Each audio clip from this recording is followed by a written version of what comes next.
সামাজিক যোগাযোগ মাধ্যমে জুলাই আন্দোলনকে ঘিরে কিছু পোস্ট ও মন্তব্যকে ঘিরে নতুন করে আলোচনায় অভিনেত্রী মেহের আফরোজ শাওন, চিত্রনায়িকা মাহিয়া মাহি এবং শান্তা ফারজানা। জুলাই আন্দোলনকে অবমাননা, কটাক্ষ এবং এ নিয়ে অপপ্রচার চালানোর অভিযোগে তাদের বিরুদ্ধে রাজধানীর শাহবাগ থানায় লিখিত অভিযোগ দায়ের করেছে রাষ্ট্র সংলাপ ফোরাম নামে একটি সংগঠন। শাহবাগ থানার ভারপ্রাপ্ত কর্মকর্তা মোহাম্মদ মনিরুজ্জামান অভিযোগ পাওয়ার পর তদন্ত করা হচ্ছে বলে জানান। তদন্ত শেষে আইন অনুযায়ী পরবর্তী ব্যবস্থা নেওয়া হবে।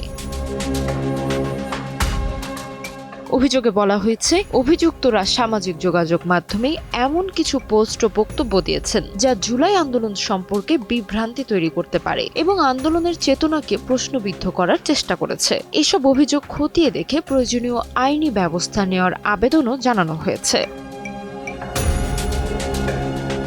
এদিকে অভিযোগের পরবর্তী কার্যক্রমের জন্য বিষয়টি ঢাকা মেট্রোপলিটন পুলিশের সাইবার ক্রাইম ইউনিটে পাঠানো হয়েছে। অভিযোগে উল্লেখ করা পোস্ট, বক্তব্য ও সংশ্লিষ্ট লিঙ্কগুলো যাচাই বাছাই করবে সাইবার বিভাগ।